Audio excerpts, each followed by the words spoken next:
Assalamualaikum warahmatullahi wabarakatuh. Perkenalkan, nama saya Rahmat, mahasiswa dari Prodi Informatika. Kali ini saya akan membahas sistem bus sebagai pemenuhan tugas UTS. Apa itu sistem bus dalam arsitektur komputer? Yang pertama, apa sih latar belakang pembahasan sistem bus ini? Kenapa sistem bus ini penting? Karena sistem bus ini berpengaruh pada kinerja sebuah komputer. Kecepatan dan lebar bus secara langsung akan membatasi volume dan laju transfer data antar komponen.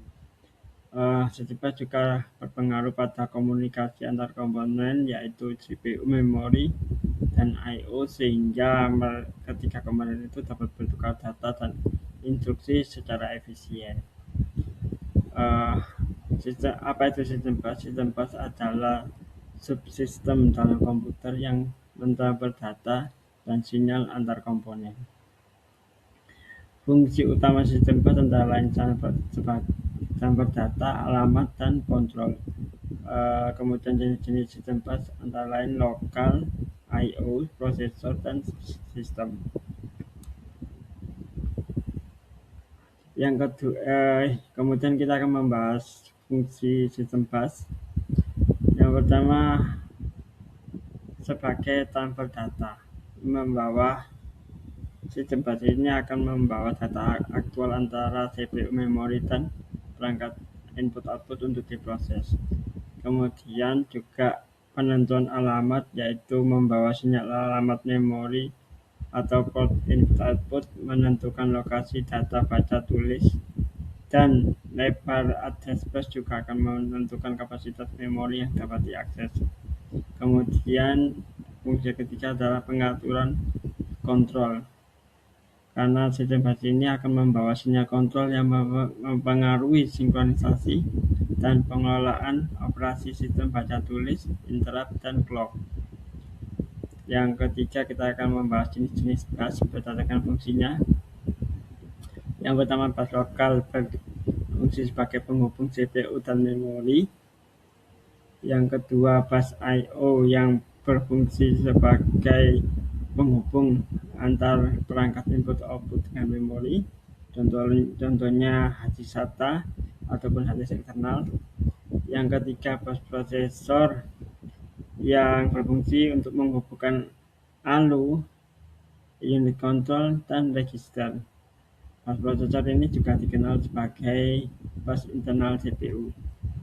Yang keempat, bus system yang berguna untuk menghubungkan CPU dengan kartu grafis, kartu suara, dan NIC. Contohnya bus system ini adalah kartu PCI Express. Kemudian karakteristik dan arsitektur bus, antara lain adalah lebar bus. Lebar bus ini untuk menentukan jumlah bit yang dapat ditransfer. Yang pada umumnya adalah jumlah bitnya biasanya adalah 32 bit atau 64 bit. Yang kedua adalah bandwidth. Bandwidth ini adalah total data yang dapat ditransfer per detik. Yang rumusnya adalah bus width atau bus speed dibagi 8 dalam satuan byte. Kemudian kecepatan bus ditentukan dalam satuan hertz. Kemudian arsitektur bus modern, tentunya adalah PCIe yang sudah menggunakan arsitektur point-to-point serial dan sudah menggantikan arsitektur yang paralel. Kelima, kita akan membahas evolusi dan standar bus modern. Tuntutan bus saat ini adalah dituntut dengan bus itu sudah memiliki performa yang tinggi. Kita dapat melihatnya dari perkembangannya sistem bus itu, mulai dari bus ISA dengan 8 bit berkembang menjadi PCI, AGP, dan kini didominasi oleh PCI Express. Sekian dari saya. Terima kasih. Assalamualaikum warahmatullahi wabarakatuh.